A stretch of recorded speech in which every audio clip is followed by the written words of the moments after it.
Good morning, students. Today we are going to discuss the topic force on a moving charge in uniform magnetic and electric fields that we call Lorentz force and velocity selector with a few numericals.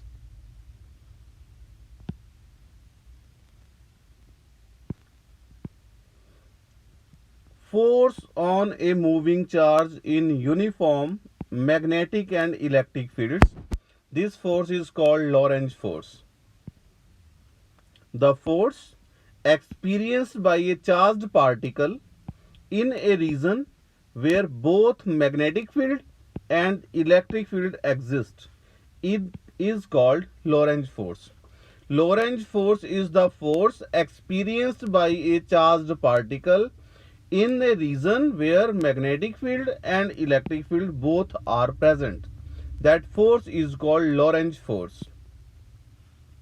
When a charge Q moves with velocity v in a region in which both an electric field E and magnetic field B exist, then where electric and magnetic both fields exist, their charged particle will experience two forces.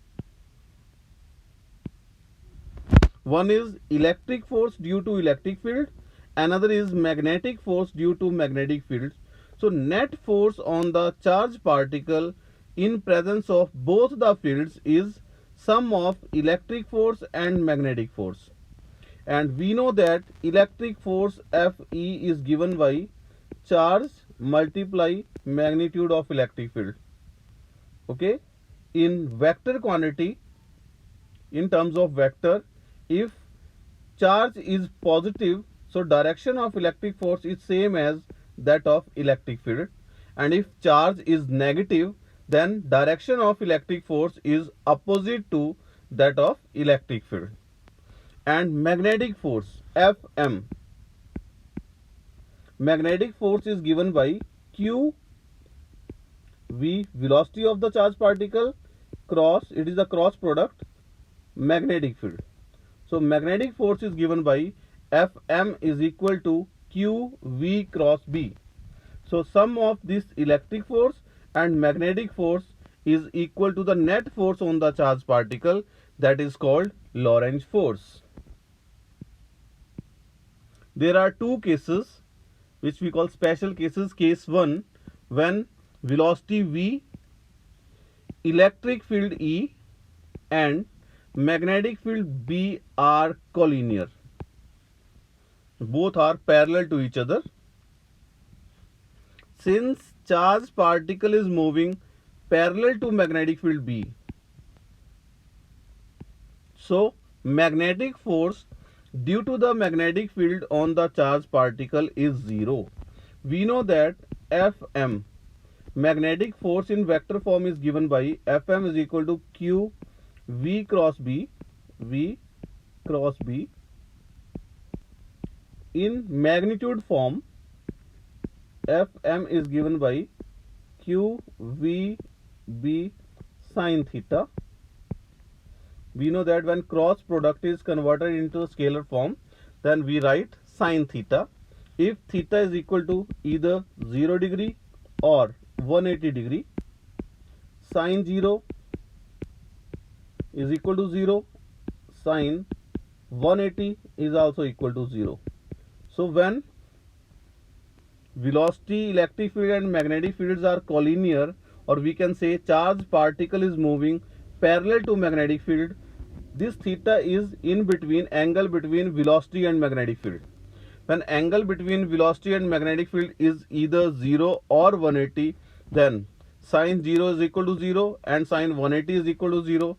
Then we can write magnetic force on the charged particle will be equal to 0. So we can say the magnetic force due to the magnetic field on charged particle is 0.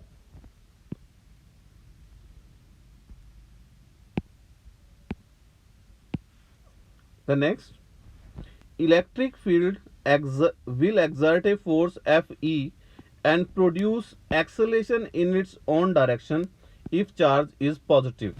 We have studied that electric force Fe is given by QE. If charge is positive, then direction of electric force is same as that of electric field, and if charge is negative, then direction of electric force will be opposite to that of the electric field. So here we have written, if charge is positive, so electric field will exert a force and produce acceleration in its own direction. So particle will accelerate, its velocity will increase. There will be no change in the direction of motion of the charged particle in case of electric field. However, there will be change in speed, kinetic energy, velocity and momentum. These quantities will change, but direction of motion of the charged particle will not change. Okay? When velocity, electric field and magnetic field are collinear, the net force applied by the magnetic field is 0 and electric field will exert force on the charged particle, that is Fe. It is in the direction of electric field if charge is positive, and it is opposite to the direction of electric field if charge is negative. Case 2, which we call velocity selector, it is a special case or special condition when velocity V, electric field E and magnetic field B all are mutually perpendicular to each other. Electric field, magnetic field and velocity of the charged particle all are mutually perpendicular to each other. In this case, electric and magnetic fields are perpendicular to each other as well as perpendicular to the velocity of the particle. In this direction, it is very clear that all these three quantities are mutually perpendicular to each other. Here, velocity is along x-axis, electric field is along y-axis and magnetic field is along z-axis. So, velocity V vector can also be written as V is the magnitude and I cap is the unit vector along x-axis. So, we can write V vector is equal to V I cap. Similarly, E vector may be written as E magnitude J cap. J cap will represent the direction along y-axis, and similarly B vector is equal to B K cap. It is along z-axis. From the figure, it is clear that velocity V vector is equal to V I cap, electric field E vector is equal to E J cap, and magnetic field B vector is equal to B K cap. All these three quantities, velocity, electric field and magnetic field, are mutually perpendicular to each other. If charge is positive, then electric force will be along the direction of electric field, which we have discussed earlier. Electric force is given by Fe. Fe is equal to QE. If charge is positive, direction of Fe and E is same. If charge is negative, then opposite. Fe is equal to QE, and at the place of E vector we can write E J cap. Magnetic force Fm. The formula of magnetic force is equal to Q velocity cross magnetic field, like this. We can write at the place of V vector we can write V I cap. At the place of B vector magnetic field we can write B K cap. And in class 11th we have studied that I cap cross K cap is equal to minus J cap. So direction of magnetic force is along negative y-axis. So this is the magnetic force and this is the electric force. It shows clearly that electric force is along J direction, means along positive y-axis, and magnetic force is along minus J cap, or we can say negative y-axis. So both forces are opposite to each other. It shows clearly that electric and magnetic forces are in opposite directions. If electric and magnetic fields are so adjusted that the magnitudes of electric force and magnetic force are equal, then net force on the charged particle will be 0. The charged particle will move undeflected. As we have studied in this case, electric force is along this positive j cap and magnetic force is along negative j cap. So we can say electric force is in this direction Fe and magnetic force is along this direction Fm. Both forces are opposite to each other. And if the value of electric field as well as magnetic field is so adjusted that both electric force and magnetic forces are equal and opposite, then net force on the charged particle will be equal to 0 and charged particle will move undeflected. So here electric force Fe is equal to magnetic force Fm. If it is like this, so electric force is given by QE and magnetic force in scalar form, in magnitude form, is given by QVB. When both are equal, then these Q are cancelled. So E is equal to V velocity into magnetic field B. So we can write velocity V is equal to E upon B. It is the ratio of electric field to magnetic field.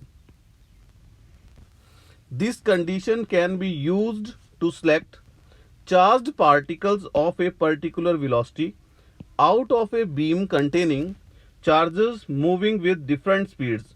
Let us suppose we have so many large number of charged particles and which are moving with different speeds, different velocities. Okay.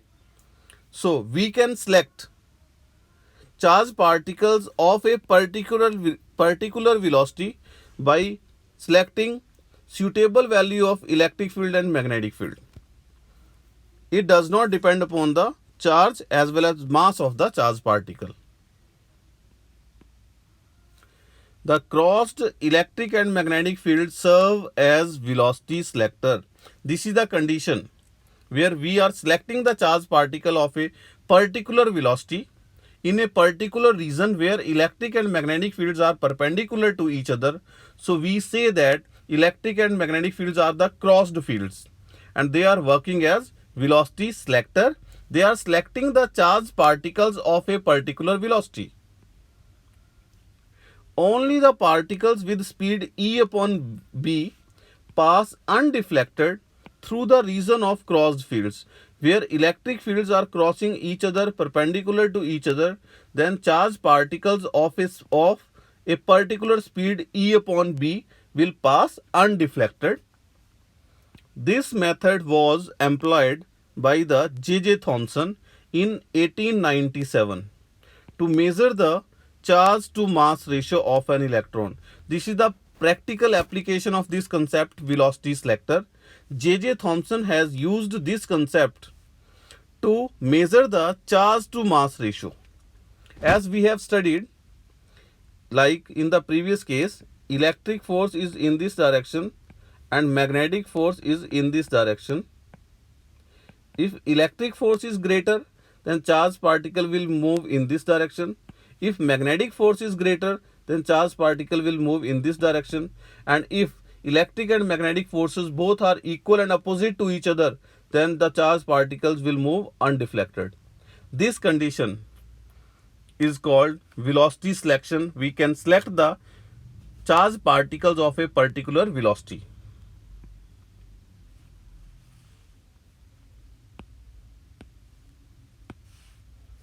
This principle is also employed in Bainbridge mass spectrograph.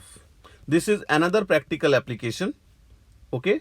This principle of velocity selector is employed in Bainbridge mass spectrograph or spectrometer.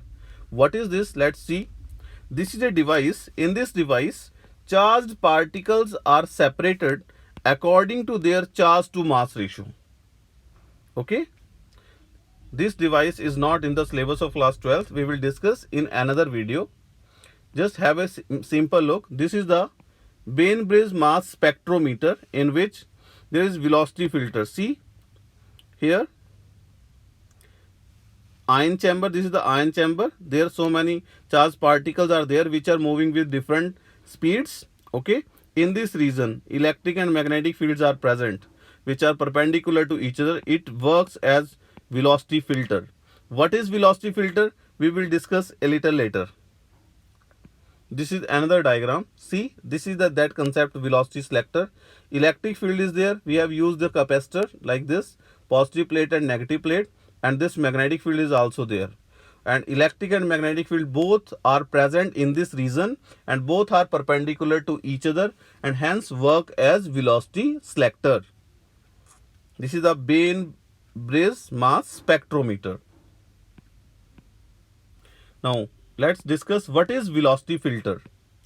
It is an arrangement of crossed electric and magnetic fields which helps us to select charged particles of given velocity irrespective of their charge and mass is called velocity filter. This is an arrangement where electric and magnetic fields both are present, both are perpendicular to each other, and these fields helps us to select the charged particles of a particular velocity out of a beam of charged particles which are moving with different velocities. This arrangement is called velocity filter. This is a question, numerical. A stream of positively charged particles possessing a range of speeds enters region 1 after passing through a slit S1.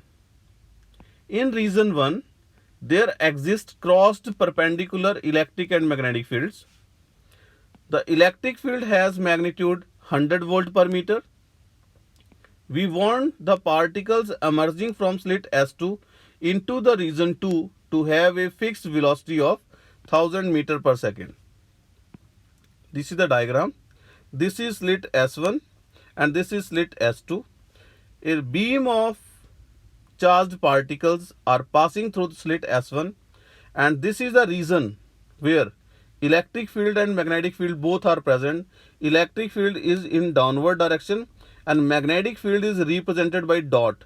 Dot means magnetic field is perpendicular outwards. Electric field is in downward direction. Hence we can say electric and magnetic fields both are perpendicular to each other and charged particles are entering from slit S1 in this region of crossed fields. Okay. If electric force is greater, then charged particles will deflect towards one side, and if magnetic force is greater, then charged particles will deflect on other side. And if electric and magnetic force are exactly equal to each other, so the net force on the charged particle will be equal to 0, which we have studied already. In that case, velocity V is equal to E upon B. Here what we have to find is what should be the value of uniform magnetic field in region 1. In region 1, what should be the value of magnetic field means we have to find the magnetic field B. What is given? Velocity of the charged particle. Velocity is given, that is 1000 meter per second, and another electric field is given, E is equal to 100 volt per meter. Electric field is given, velocity is given, magnetic field we have to find. So very simple formula is V is equal to E upon B. By interchanging this, we can write magnetic field B is equal to E upon V. By using this formula, let's see the same diagram. For particles to go undeflected, the forces exerted by crossed electric and magnetic fields should balance each other. The same concept, QE is equal to QVB and velocity V is equal to E upon B. Or we can say B is equal to E upon V. E is given 100, velocity is given 1000. Just divide, we will get 0.1 Tesla. This is another question. An electron is projected into a uniform field at right angles to the field. The electron suffers deflection. How will you decide whether the given field is electric or magnetic? In a particular region, uniform field is present and electron is moving perpendicular to the field. Electron is moving perpendicular to the field, but we are not aware that which field is that, whether electric or magnetic. How we will decide the field is electric or magnetic? Let's see. If path is parabolic, then given field is electric, and if path is circular, then given field is magnetic. Let's see how it is. As we in the question it is given, electron is projected into a uniform field at right angles to the field. Let us suppose electric field is in this direction and velocity is in this direction, and charge particle is positive, so deflection is like this. Path will be parabolic if electric field is there. And in case of magnetic field, we know that magnetic force Fm is given by Q V cross B, and here it is very clear that magnetic force is always perpendicular to the velocity. Magnetic force is always perpendicular to the magnetic field as well. Okay, so we can say magnetic force is perpendicular to the plane containing velocity vector and magnetic field vector. It is only possible when charged particle will move in the circular path. So it is very clear that if charged particle is following the parabolic path, then field is electric, and if charged particle is moving in circular path, then field is magnetic. We have to observe the charge path of charged particle. Next, does the magnetic field exert a force on a moving charge in the direction of field? Magnetic field exert a force in the direction of field? The answer is no. The direction of magnetic force on a moving charge is always perpendicular to the magnetic field, which we have discussed just now. The magnetic force Fm is equal to Q V cross B. V cross B. So we know that magnetic force is perpendicular to velocity, and magnetic force is also perpendicular to magnetic field. This concept we have studied in class 11th. Cross product of two vectors is a vector which is perpendicular to the plane containing those two vectors. So here magnetic force is perpendicular to the magnetic field. So it is not possible. Here what is the question in the question? Magnetic field exert a force on a moving charge in the direction of field. So answer is no. The direction of magnetic force is the perpendicular to the field. This is the home assignment for you on the basis of these topics. Please go through it and do it in your notebooks. This is all about. Thank you. Have a nice day. If you have any doubt or query, you can talk to me directly. Thank you.